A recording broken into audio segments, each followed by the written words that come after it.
एक रेस्टोरेंट में एक ही खाना 10 डिफरेंट लोग खाते हैं तो उनके 10 के रिव्यूज़ डिफरेंट होते हैं। खाना तो एक ही था लेकिन उन 10 लोगों का टेस्ट डिफरेंट था। इसी तरह एक इंसान के बारे में कुछ लोग कहेंगे ये बहुत अच्छा है, कुछ लोग कहेंगे ये बहुत बुरा है। इसमें भी उन दूसरे लोगों का जो राय रखते हैं उनका टेस्ट मैटर करता है और टेस्ट डेवलप होता है। हम सब नॉर्मल स्पाइसेस वाला खाना खाते थे कि मेरी मदर इन लॉ को डॉक्टर ने स्पाइसेस बिल्कुल मना कर दिए। अब हम उनके लिए अलग खाना बनाते थे। वो अपने लिए बना हुआ खाना नहीं खाती थी बल्कि हमारे लिए जो खाना बना होता था वो खाती थी। तो वो बहुत बुरा सा लगता था कि हम उन्हें कहें कि नहीं आप वो अलग बना हुआ खाना जो है वो खाएं। तो वो उनको इस चीज़ से बाज रखने के लिए हमने अपने स्पाइसेस जो हैं वो कम कर दिए। हमने खुद कम नमक मिर्च वाला, कम मसालों वाला खाना बनाना शुरू कर दिया और आहिस्ता आहिस्ता हमारा एक ही खाना जो है सबके लिए बनने लग गया। तो इस तरह हमारा एक कम स्पाइसेस का टेस्ट डेवलप हो गया। अब अगर कहीं पे हमें ज़्यादा स्पाइसेस खाने पड़ जाएं तो वो हमें अच्छे नहीं लगते। मैं अपनी सिस्टर के घर जाऊं तो मैं वहाँ पे खाना नहीं खा सकती क्योंकि उनके स्पाइसेस जो हैं वो ज़्यादा होते हैं। इसका मतलब ये नहीं है कि उन्होंने खाना अच्छा नहीं बनाया, इसका मतलब ये है कि मेरा टेस्ट डिफरेंट डेवलप हो चुका है। इसी तरह मेरे घर में भी अक्सर गेस्ट अगर कभी हमें जो हमारा अपने लिए बना हुआ खाना किसी को सर्व करना पड़ जाए तो वो कहते हैं ये कैसा फीका सा खाना है और इसमें ऐसे स्पाइसेस कम है। तो इसका मतलब ये नहीं है कि खाना हमने बुरा बनाया हुआ है, इसका मतलब ये है कि उनका टेस्ट ज़्यादा स्पाइसेस वाला है। इसी तरह अगर कोई इंसान हमें अच्छा नहीं लग रहा होता, ज़रूरी नहीं है कि वो बुरा इंसान है। ये भी हो सकता है कि हमने एक जो छलनी अपने सोचों की बनाई हुई है ना, उसके अंदर से वो गुज़र नहीं रहा। वो हमारे मुताबिक नहीं है, वो हमारी सोच के मुताबिक नहीं है। वो बुरा नहीं है, वो हमारी सोच के मुताबिक नहीं है।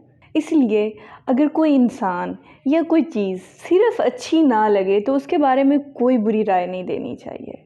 बाज़ औक़ात हम अपने मज़हब का एक बहुत गैर मुनासिब इस्तेमाल कर रहे होते हैं। हमने मज़हब का जो एक फ्रेमवर्क हमें मिला है उसको हम लोगों के ऊपर रख के चेक कर रहे होते हैं। हम लोगों पे रखते हैं, चेक करते हैं, अच्छा ये इसमें फ़िट आ रहा है, नहीं आ रहा, ठीक है, इसके ऊपर हमने स्टैंप लगा दिया जहन्नम की। अच्छा अगर कोई फ़िट आ रहा है तो उसके ऊपर हमने स्टैंप लगा दिया जन्नत की कि बस वो अब उससे तो कोई बुराई नहीं हो सकती और जो जिस पे हमने जहन्नम की स्टैंप लगा दी है वो उससे कोई अच्छाई नहीं हो सकती।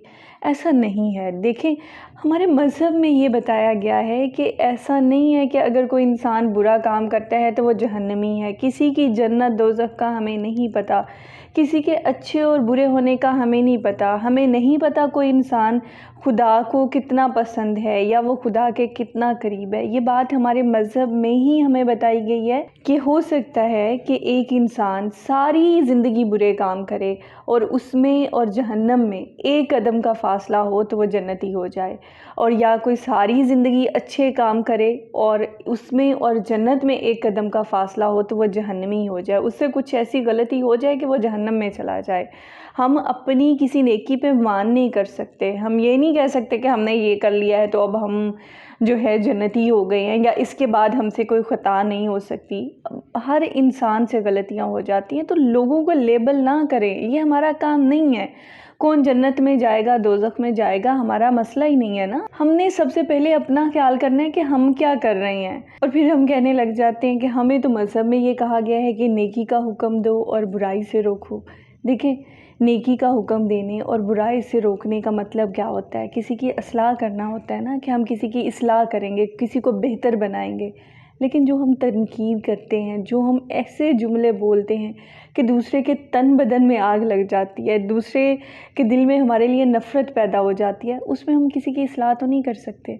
अगर हम किसी इंसान को 100 बंदों के सामने ज़लील कर देते हैं, बल्कि अब तो सोशल मीडिया पे मतलब हम एक बात करते हैं और एक इंसान को हम लाखों करोड़ों लोगों के सामने ज़लील और रुस्वा कर देते हैं। क्या हमारे ऐसा करने से किसी की इस्लाह हो सकती है? क्या ऐसा करने से कोई सुधर सकता है? आई डोंट नो, मैंने कोई नहीं ऐसा देखा कि किसी को इस तरह से बदनाम करके, किसी को इस तरह से हर्ट करके आप किसी की इस्लाह नहीं कर सकते। हमें इस्लाह करने के लिए भी हमें उनसे अच्छा ताल्लुक़ बनाने की ज़रूरत है। अगर हम किसी की इस्लाह करना चाहते हैं ना, हम चाहते हैं कि हमारा कोई अपना है और हम चाहते हैं कि ये बेहतर हो जाए, ये अगर कुछ गलत कर रहा है, ये इस गलत काम को छोड़ के ये एक बेहतर रास्ते पे आ जाए, तो सबसे पहले जो हमें करने की ज़रूरत है वो अपना उस इंसान के साथ ताल्लुक़ बेहतर करने की ज़रूरत है। और ताल्लुक़ बेहतर करने में ये जो हमारी तनकीद है ना, ये जो हमारे जिले कटे जुमले हैं और जो हमारी जली हुई बातें हैं, ये ताल्लुक़ को बेहतर नहीं होने देती, ये हमारे ताल्लुक़ को ख़राब कर देती है और इतना ख़राब कर देती है कि हम कभी भी उसकी इस्लाह के लिए कुछ नहीं कर सकते। पहले तो हमें समझना चाहिए कि हम किसी पे तनकीद क्यों कर रहे हैं। अगर तो हम किसी अपनी ज़ाती पसंद नापसंद की वजह से कर रहे हैं, अगर हम सिर्फ़ इस वजह से कर रहे हैं कि वो हमें अच्छा नहीं लगा तो हमने उस पे तनकीद शुरू कर दी, तो प्लीज़ इसको स्टॉप कर दें। और हाँ, अगर हमें लगता है कि हम उसकी इस्लाह के लिए तनकीद कर रहे हैं, हम किसी को उसकी बुराई इसलिए बता रहे हैं कि उसकी इस्लाह हो, तो प्लीज़ वो तनकीद उसी के सामने ही कीजिए, वो दूसरों के सामने ना कीजिए।